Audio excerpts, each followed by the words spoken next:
பறவைகள் தண்ணி இருக்கிற இடத்துக்கு தெரியும். பறவைகள் தெரிந்து கொண்டது.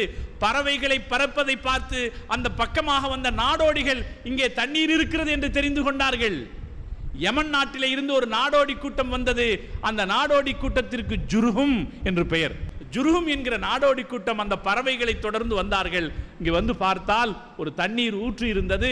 அதை சுற்றி ஒரு பெண்மணியும் ஒரு சின்ன குழந்தையும் இருந்தார்கள். எங்கே தண்ணீர் கிடைக்கிறதோ அதுதான் அவர்களுக்கு சொர்க்கம். பாலைவனத்திலே தண்ணீர் கிடைக்கிற இடம்தான் சொர்க்கம்.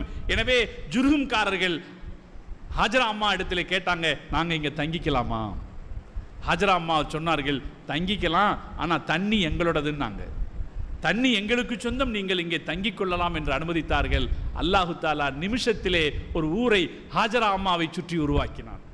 இப்ராஹிம் அலைஹிஸ்ஸலாம் அவர்கள் துஆ செய்தார்கள், ரப்பி இன்னி அஸ்கன்து மின் துர்ரிய்யத்தி, இறைவா என்னுடைய குடும்பத்தை நான் இந்த இடத்திலே குடியமர்த்திட்டு போறேன், நீ கவனித்துக்கொள், அவர்களை நோக்கி மக்களின் இதயங்களை திருப்பு என்று துஆ செய்தார்கள். அல்லாஹ் தண்ணியை கொண்டு வந்து எல்லாத்தையும் கொண்டு வந்துட்டான்.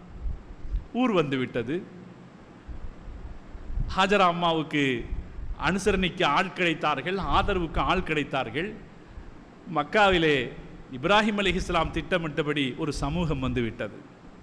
அதற்கு பிறகு மீண்டும் ஒரு முறை வருகிறார்கள். அல்லாஹ் உத்தரவிடுகிறான், காபாவை கட்டுங்கள். ஊர் வந்த பிறகு இப்ராஹிம் அலைஹிஸ்ஸலாம் அவர்களும் இஸ்மாயில் அலைஹிஸ்ஸலாம் அவர்களும் காபாவை கட்டினார்கள். அந்த வரலாறு நமக்கு தெரியும். வைதி யர்ஃபா இப்ராஹிமுல் கவாயித மினல் பைத் வ இஸ்மாயில், அல்லாஹ் குர்ஆனிலே சொல்கிறான்.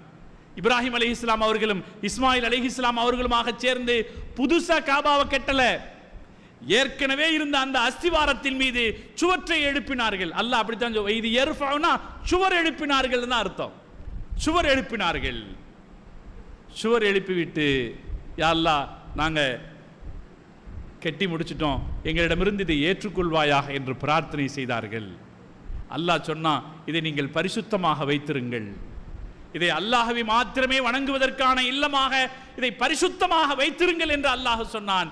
இப்ராஹிம் அலைஹிஸ்ஸலாம் அவர்கள் தன் சமூகத்திற்கு உத்தரவிட்டார்கள். இஸ்மாயில் அலைஹிஸ்ஸலாம் அவர்கள் ஜுர்ஹும் குடும்பத்தோடு கல்யாணம் செய்து கொண்டார்கள், திருமணம் செய்து கொண்டார்கள். அந்த குடும்பத்திற்கு உத்தரவிட்டார்கள். அந்த குடும்பத்தில் மொத்தத்திற்கும் இந்த அறிவுரை சொல்லப்பட்டு கொண்டே வந்தது. இது அல்லாஹ்வுடைய இறையாலயம், இது அல்லாஹ்வுடைய இறையாலயம். இந்த இறையாலயத்தில் அல்லாஹ்வை மாத்திரமே வணங்க வேண்டும், அல்லாஹ்வை தவிர வேறு யாரையும் வணங்கக்கூடாது என்ற உத்தரவை படிப்படியாக இப்ராஹிம் அலைஹிஸ்ஸலாம் இஸ்மாயில் அலைஹிஸ்ஸலாத்துக்கு சொன்னாங்க. இஸ்மாயில் அலைஹிஸ்ஸலாம் அவருக்கு பின்னால் வந்தவர்களுக்கு சொன்னாங்க. அவங்க தலைமுறை தலைமுறையாக சொல்லிக்கொண்டே வந்தார்கள். 1000 வருடங்கள் கழிந்தது. 1000 வருஷம் போச்சு. 3500 வருஷங்கள் அப்படி கழிந்தது.